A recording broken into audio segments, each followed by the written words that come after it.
Amen. Salamat po, Pastor Joseph, sa tiwala na binigay niyo po sa akin para makatayo sa likudan ng pulpitong ito. Ako po ay nakatayo na. Bagamat ako po yung mukhang nakaupo na. Ito po ang aking gift. Biblical po and come short. Tama ba, son? Yun po yung mukha ka nang nakatayo. Pero, mukha ka nakatayo, pero, nakatayo ka na rather, pero nakaupo ka pa din.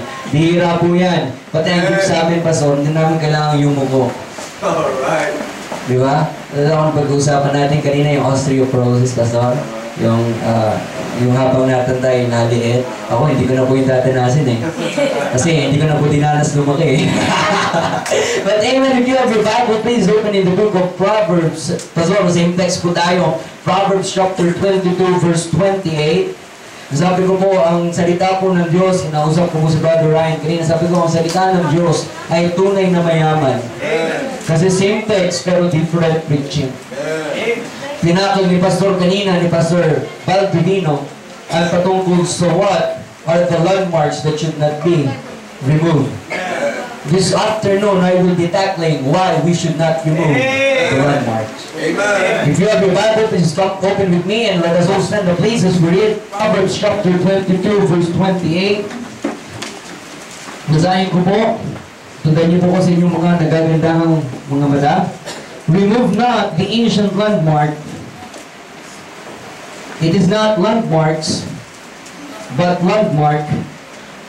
Remove not the ancient landmark which thy fathers have set. Let us pray. Panginoon, ngayong hapon po ito, muli po kayong mangusap sa aming kalagitnaan. Muli niyo po kaming pagpalain ng inyong banal na salita. Gamitin niyo po, Panginoon, ang inyong walang kwentang lingkod na ito upang maging daluyan ng pagpapala sa inyong mga anak. Lord, wala po akong galing, wala po akong talino, wala po akong magagawa kung wala po kayo. Help me. Give me the right words to say. Speak in the midst of us, and may you be glorified. In Jesus' name we pray. Amen. Amen. Thank you. Be seated. Kapatid, ang isang bagay ay matatanggal lamang kapag iyong ginalaw. For example, ito pong pulpit na to, pag siya'y aking inibok, he will be removed from its original place. So sabi ko, remove not the ancient landmark. The important, kapatid, yung mahalagang salita doon sa remove not the ancient landmark is not the word remove. It is the word ancient. Kasi pag sinabi nating ancient, yan po yung subok na matibay, subok na matatag, subok na maaasahan. Kapatid, kung yung landmark na yon ay naging matagumpay noon pa lamang, kung ito ay naging magandang palatuntunan noon pa lamang, I believe hanggang ngayon, this landmark should not be removed because it is ancient and it was placed by our Lord Jesus Christ or by God. Remove not the ancient landmark. Pastor, how? Paano mo hindi tatanggalin? Paano mo hindi iibuhin yung ancient landmark? Kapatid, Noli Me Tangere. The title of my message this afternoon is Noli Me Tangere. What does it mean? Touch me not. Touch me not. Nagbumagsak si Eva at Adan. Anong nangyari? Nung tinanong na ni Eva at Adan o nung naniwala na si Eva at Adan sa sinabi ng ahas na, tunay bang sinabi ng Panginoon na mamamatay ka kapag kinain mo yan? Tinouch ni Evelyn yung utos ng Panginoon. Kapatid, for us to be successful, let us not touch the standard, but let us move into the standard. Hindi dapat natin ibaba yung landmark, hindi natin dapat baguhin yung landmark, but we should be the one who will be changed by the standard. Remove now the standard, Noli Me Tangere. The devil will try everything para patigilan ka. The devil will try everything para mag-quit ka. The devil will try everything to change you. But sabihin mo sa Diablo, hey devil, Noli Me Tangere. Touch me not, devil. Nung ako po'y nag-aaral sa Lasal, kapatid, ang sabi ng aking teacher, hindi ako naniniwala sa creation. Ang tangi lamang nangyari ay bigla na lang sumabog at bigla na lang nag-create ang mundo. Sabi ko sa kanya, Miss, kasi po Miss ang tawag sa teacher sa Lasal, Miss, ito po yung tanong ko sa inyo. Naniniwala po ba kayo na may gumawa sa upuang ito? Sabi niya, oo. Bakit po? Kasi perfecto at well-designed yung upuan na yan. Ma'am, naniniwala po ba kayo na may crewmate sa inyo? O naniniwala po kayo na bigla na lang po kayong sumabog at siya na pong itsura nyo? Ang sabi ng religion teacher ko, Mr. Ocampo, are you provoking me? No ma'am, I'm not provoking you. I am proving my God to you. Sabi, Mr. Ocampo, gusto mo pa bumagsak? Kasi po, religion eh. Sabi ko, wala po kong pakialam kung babagsak ako. At least, nanatili po ako sa salita ng Panginoon. Na sabi po ng Biblia, in the beginning, God created the heaven and the earth. Hindi po ako naniniwala sa Big Bang Theory. Kasi po, walang pagsabog na ang lumabas agad perfecto. Kasi kung sumabog lamang po kayo, di sana yung ilong nyo po pabaliktad. At yung mata nyo nasa puwet. At sana po yung siko nyo, wala po dyan. Amen. Right. Pero kung bakit ganyan yung design nyo, kasi po nilikha po kayo ng Diyos na perfecto. Pango po tayo kapatid, di ba? Kahit pango yung ilong mo, sarap man yan, o pinagkaitan ka man ng ilong, at least may ilong ka, yun yung mahalaga. I will not remove the ancient landmark devil, noli me tangere.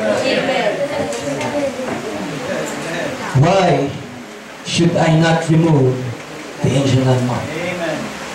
Number one, because of the instruction.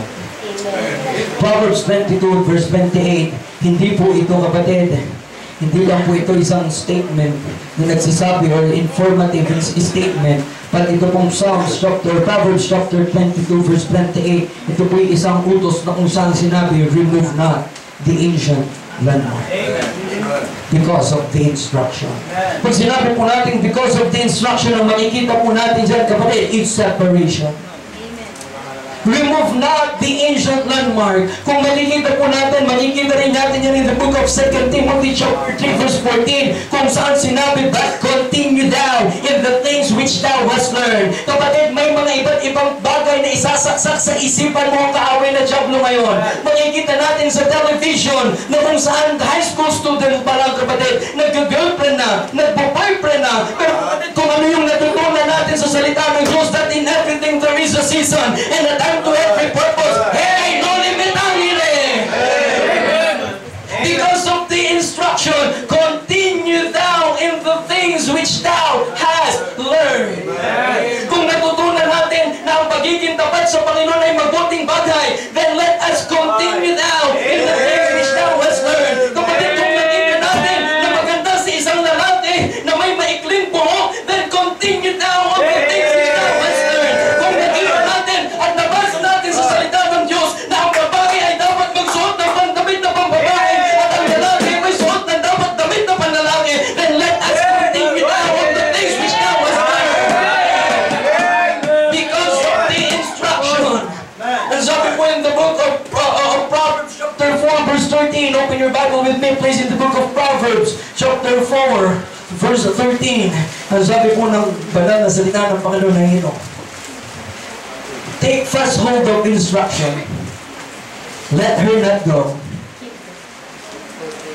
Ano po ang sunod? Keep her. Ano po ang sunod? Keep her. Keep her, for she is. Dahil pwede ba natin mag-ikot? Kasi po na pabahay po ang aking Bible. Ang sabi po, take fast hold of instruction. Pag sinabi natin fast hold, kapatid, dapat tayo ay nakayangkap na kahit anong hila ng kaaway na Diablo, hey devil, ito yung natutunan ko, demonyo, gusto mo kong alisin sa music na natutunan ko, na dapat old-fashioned music, na dapat hindi tayo makapumangka ng rock Christian music. Kapatid, Christian rock and roll is not Christian music. It is the word that has to deceive you, kapatid. We will not be singing Runaway Jesus na may drum sa loob ng church. Why? Because of the instruction of God to remove not the ancient landmark which their fathers have set. Remove not, hold fast to instruction. Amen. Right, sir. The Bible, that's the book for me. I stand along in the words of God. The Bible, the NIV, sabi nga po, the NIV is not a Bible. The NIV is just a book because the real Bible is the King Jesus Bible. And hey, remember this book does not contain the Word of God because this book is already the Word of God. Keep reading. reading this book. Amen. Right. And it will keep you away from sin. Right. Or sin will keep you away from this book. Right. Why should I not remove the ancient landmark? Because of the instruction. Amen. Yes, sir. But continue now in the things which thou hast remembered. Not just because of the instruction, because of the identification. Masok po natin the book of Daniel. Daniel chapter 1 verse 8, a very familiar verse kasi sabi na po kanina. But Daniel purposed in his heart not to defile himself with a portion of the king's meat, nor with the wine which he drank. Therefore he requested of the prince of the eunuch that he might not defile himself. Now God had brought Daniel into favor and tender love with the prince of the eunuchs. Kapatid, why should I not remove the standard or the landmark, the ancient landmark? Because of the instruction, because of the identification. Nung napunta po si Daniel, Shadrach, Meshach, and Nashach ba yun? Abednego, kapatid. Nung napunta po sila sa Babylonian Empire, sa King Nebuchadnezzar, ang unang inalis sa kanila ay ang kanilang pangalan. Shadrach, Meshach, and Abednego, hindi po yan ang tunay nilang pangalan. Gusto nilang alisin ang tunay na pangalan. Gusto nilang alisin alin. Gusto nilang alisin yung kanilang pamumuhay, yung tamang pamumuhay. Gusto nilang palitan ang kanilang pananamit. Why? Because that is their identity. Kapatid, sa mundong ito, ang nais ng diablo baguhin yung itsura ng kabataan. Lagyan ng, di ba? Natawag ko nga sa mga buhok ngayon Angry Birds na. Bakit? Wala yung gilid, gitna lang yung meron. Kasi nga, tinatanong ko, Brad, saan ang sabong mo? Identification. Gustong baguhin ng diablo, kapatid, yung pagkakilanlan sa salitang Kristiyano. Pag sinabi natin Kristiyano noon, yun po'y inuusig, yun po'y nagbabata ng pasatid para sa pangalan ng Panginoong Jesucristo.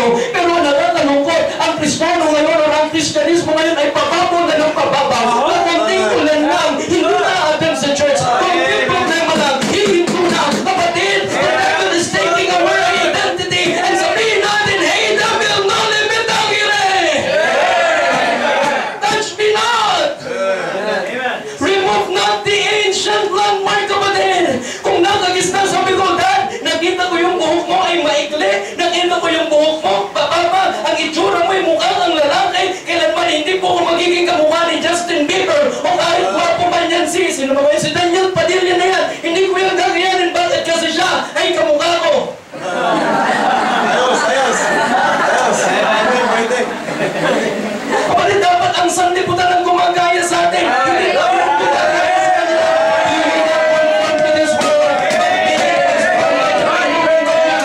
Kung nakita mo yung mga artista ay may long hair, kapatid, huwag kang magpa-long hair. Kung nakita mo sa kanila sila ay may hikaw dito, kapatid, hindi mo yan kailangan gawin. Kung nakita mo sa kanila na ang mga lalaki may kulay ang buhok, kulay pink, kulay yellow, kahit anumang kulay yan, kapatid, it is never be the will of God na baguhin mo yung identity mo. Kung Pilipino ka, magpaka-Pilipino ka, at kung Kristiyano ka, magpaka-Kristiyano ka. Because of the identification. Yes, sir. Amen. Brother Will, may I have for my illustration. Amen. May dalawa po akong bote dito. Hindi po bote ng gin at bote ng ala, kapatid. May Coke po at Mountain Dew dito.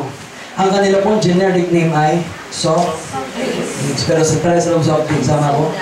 Mag-focus po tayo dito. Alam ko po maraming soft drinks. Diba? As a matter of fact po, hindi po dapat si ang Papa, si Pope Francis. Dati hindi po si Pope Francis Dapat may mas, pa po kay Pope Francis, may mas faithful pa po. Si Cola. Kailan hindi po pinayagan kasi daw bias, kasi Pope si Cola. Ano daw yung RC? Kaya galit sila, Pope si Cola. Pangit daw. Kaya si Pope na lang, si Pope Francis na lang. Diba nyo? Amen. Patayin lang daw nakakuha dun When we speak of identification, makikita natin ang identity ng dalawang to sa pamamagitan ng tatak at ng kulay. Kung alisin ko yung tatak nila, malalaman pa rin ba natin? Amen. Bakit? Gawa ng kulay. Kapatid, maaring Coke ka pag nandito. Pag sinamahan ka ng Mountain Dew at nasa labas ka na, Coke ka pa rin ba? Coke pa rin. Pero ito nangyayari ngayon sa Kristyanismo eh. Sa loob ng church mo ang banal. Amen. Pero pag nasa labas, kala mo askal. Pagdating sa loob ng church, hallelujah, praise the Lord, talagang kumag-aawit yan. Talagang tutubigay pa yan sa pag-awit na victory in Jesus, my Savior, forever. Hallelujah! Pero paglabas niyan, di ba? Harana, para sa dalaga na kung di dahil sa pag-ibig ay tinalimuran para sana. Di ba? Nang dahilan sa'yo, ng puso mo'y naliligaw, di ba? Ng puso mo nag-iikaw, nasa nasisigaw, ng puso mo na pangalan mong laos, nasa nasisigaw. Ngunit dati parang ang daming nakatikin sa atin. Na tila ba hindi tila sa ngayon sa pag-ibig natin. Maaring sa ulo mo yan, kapatid. O maaring alam mo yung mga pambato ni Looney sa mga kanyang mga rap style, kapatid. Maaring sa ulo mo rin yung mga tao lang, pasensya na. Pero ang galing-galing mo dito. Pero nawawala yung identity mo paglabas ng simbahan. Kaya kapatid, alam niyo po yung standard. Pumunta po ako sa Batangas. Bumili po ako ng Coke. Uminom po ako ng Coke. Lasang Coke. Pumunta po ako dito sa Cavite. Jerry, uminom po ako ng Coke. Lasang Coke. Pumunta po ako ng Laguna. Uminom po ako ng Coke. Lasang Coke. Hindi nagbabago yung lasa niya. Bakit? That is what we call standard. Kahit saang lugar siya, pare-parehas ang lasa niya. Coke. How about you? Pag lumabas ka pa o pag nasa eskwelahan ka pa, mukha ka pa rin bang Kristiyano at asal Kristiyano ka pa? Sa bahay ka mga kapatid, masunurin ka pa ba sa magulang mo? O masipag ka lang sa loob ng church kasi kita ni Pastor, gusto ko na po ang magpipis-pis. Gusto ko na po mag-ayos na upuan. Pero pagdating sa bahay, daig mo pa yung sundalo. Anak, pumili ka nga ng asukal dyan. Aginak ako! Di ba kapatid? What we call our identity, kapatid, our identity, we should have the standard. Kahit tayo sa church, we are good. Kapag natin sa church, mabuti pa rin tayo. Yes, sir. Because of our identification. Paano mo malalaman ng isang estudyante? Siyempre, may ID yan dala. Ako po, hindi na ako. Estudyante pa rin pala ako. Nag-aaral nga pala ako. May ID yan. Naka-school uniform yan. Pag dumaan ka ba, masasabi ng mga kasama mo, uy, baptist yan. Amen. Right? O sa loob ka lang ng church mo kang baptist. Pare, pasyak na. Wala akong pinagkado sa Iglesia ni Cristo. Sabi ni Pastor, "You are the light of the world." Magbubulas ako ng usok. Then, why should I not remove the angel landmark? Because of the instruction, because of the identification. Amen. When we speak of instruction, it means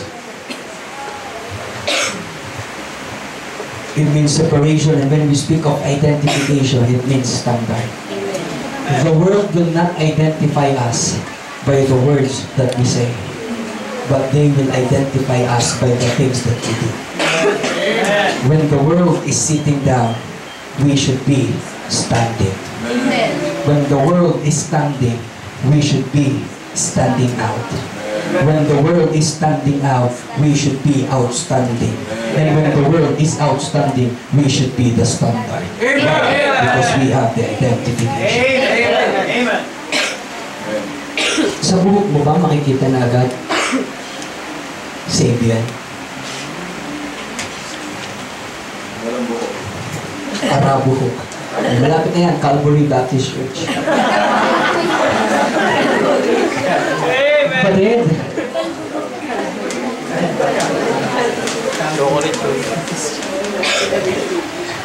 Balik tayo sa dalawang to. Paano mo malalaman ang Coke at Mountain Dew sa pamamagitan ng kulay, sa pamamagitan ng brand?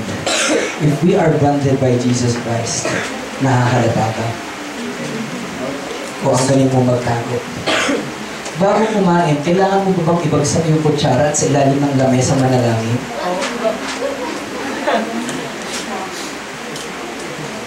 Or kaya mong sabihin sa mga kaibigan mo, hey, I'm a Baptist. I'm a sinner saved by God. we should have the identification. Amen. Jesus Christ should be identified. Amen. Right. Mga ako'y nag-aaral sa Lasal, may mga kaklase po ako nagiinom at naninigarilyo. Sabi nila, Alex, hit ka naman ng konti lang, oh. Hits na, konti lang. Sabi ko, no. Konti lang, konti lang. Sabi ko, no. And then, Alex, shot muna. Sabi ko, no. Bakit? I'm a Baptist. Amen. I'm a Christian. Amen. Konti lang. Ikaw naman, para namang mabubuntis mo agad yung klase natin eh, kapag nakainom ka. No. I'm a Christian. I'm a Baptist. Amen. Nung nakita nila, kailanman, hindi na nila ako niyaya sa inuman. Hindi na nila ako iniyayang mag-hit ng sigarilyo. Standard. Amen. Kung sa sanlibutan, uso kapatid ang miniskirt. Di ba? Nauso yung miniskirt. Ang sunod ay micro-miniskirt. Kasunod ay mini-micro-miniskirt. Siguro sunod dyan, mini-mini-mini-mau na. We should have the standard. The problem of our society today is not Catholicism. It is not Romanism. It is not modernism, kapatid. But the problem of our churches today is that fundamentalism. Right. Marami na pastor at takot mangaral sa kasalanan. Right. Pero kapatid, as long that God is calling me to preach, I will preach nothing but the words of God. I will stand up by the words of God. I will stand on the standard of God. Hindi ko susundin kung ano yung gusto mo, but I will follow, Lord, what do you want me to do? Amen. Why should I not remove the ancient landmark? Because of the instruction, because of the identification, and third, because of the inheritance. Amen. Lahat po ng bagay na nakita ko sa aking ama ay aking ginaya. Ginaya ko kung paano siya manamit. Ginaya ko kung paano siya magsalita. Ginaya ko kahit pati ang itsura niya. Sana nga po, pwedeng ibahin niya. Kapatid, bakit? Kasi nakita ko sa kanya ang tamang bagay na dapat gawin. Amen. Kapatid, ang sabi ni Pastor kanina, Pastor Baldovino, sabi niya, paano pag nauna kami? Sino ang susunod sa yapak namin? Pero yung tanong din po sa atin, make sure na tama po yung sinasabi natin. Para yung next generation, tama rin ang gawin. Right. Amen. Isa pong magandang example, ano pong tawag dito?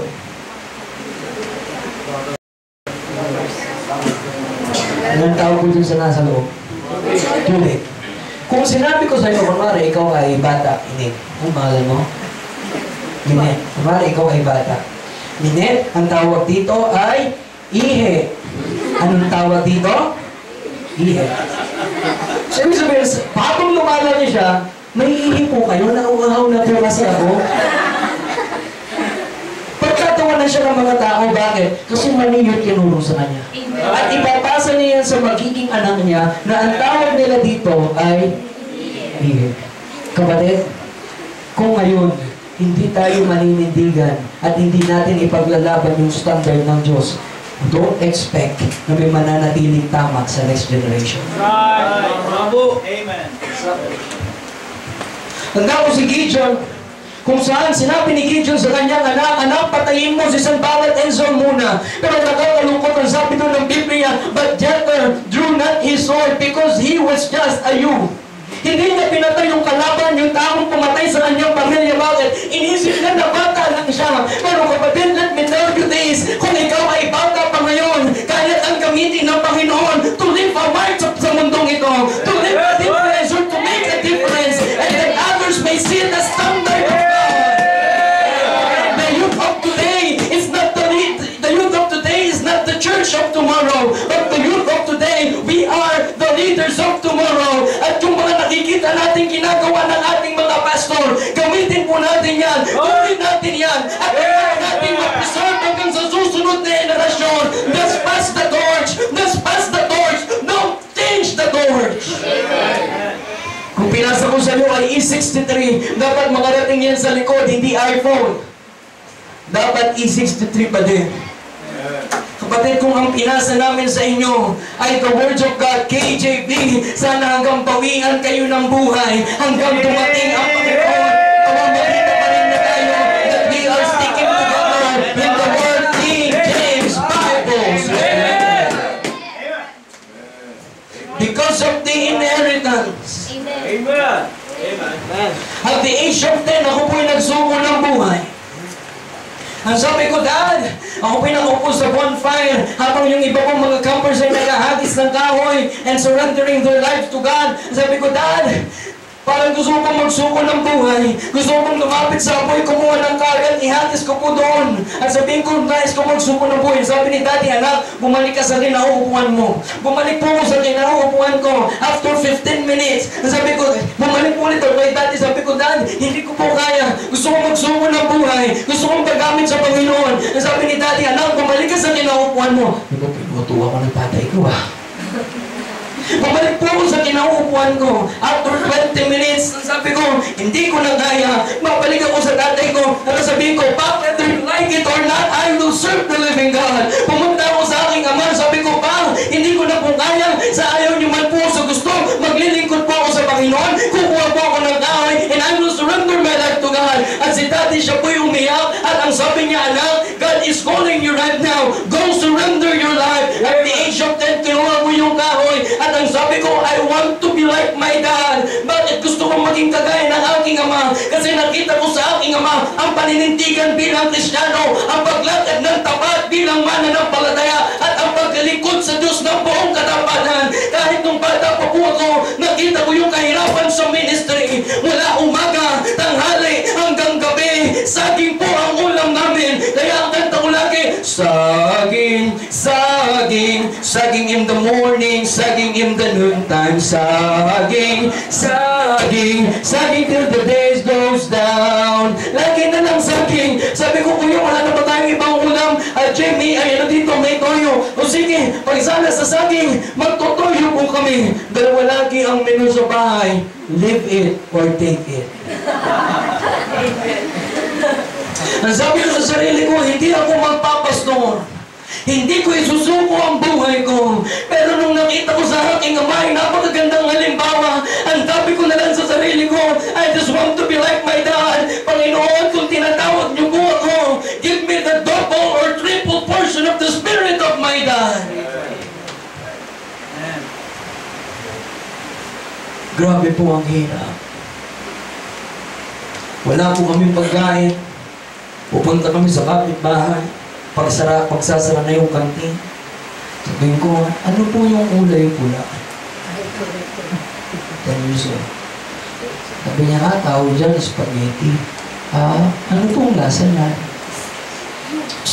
Bigyan ko yung batang to ng spaghetti para makatid. Bibigyan ako, uwi ako sa bahay. Kuya, may spaghetti tayo. Sabi ni Kuya, okay, bukas pansit naman ha. Kuya, ikaw naman bukas, baka makahalata.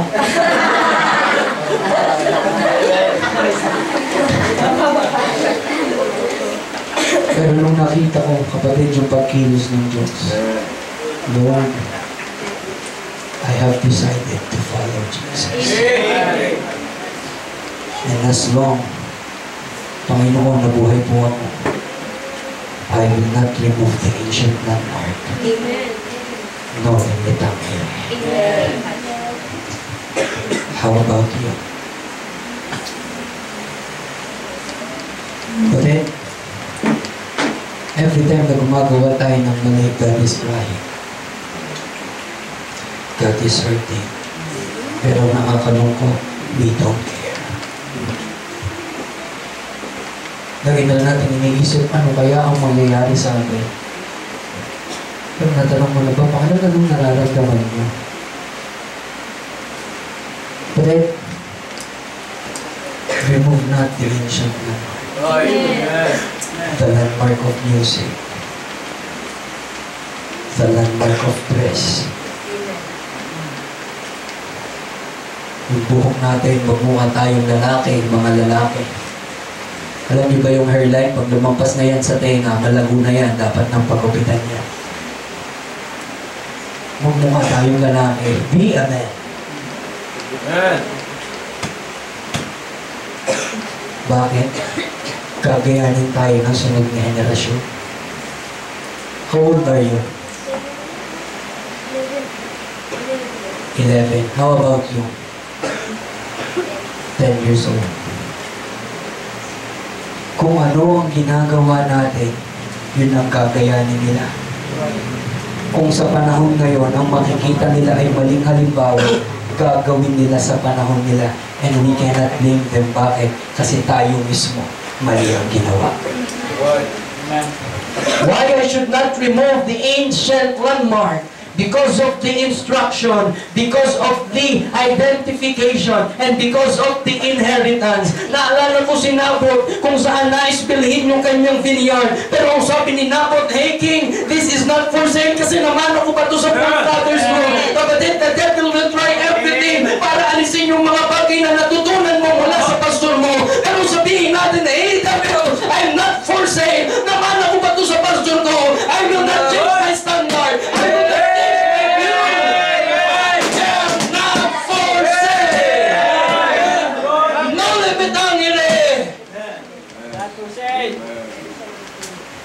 pag pinili ka ng kahoy na Diablo, baka magandang dalaga lang yung katapat mo. Pero sabihin mo sa Diablo, devil, I'm not for sale. Pagpipray ko muna. But be not unequally yoked together with the unbelievers. Amen. Oh, wala namang guwapong kasi. Walang guwapong ligtas eh. Walang guwapong brad, tayo nga. Guwapo, diba? Nakatalikod. Nakatalikod. Pure. Pagcholo. Kapatid.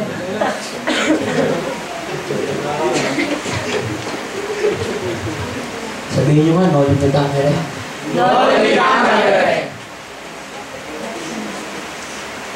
I want your purity, the devil says. You will say.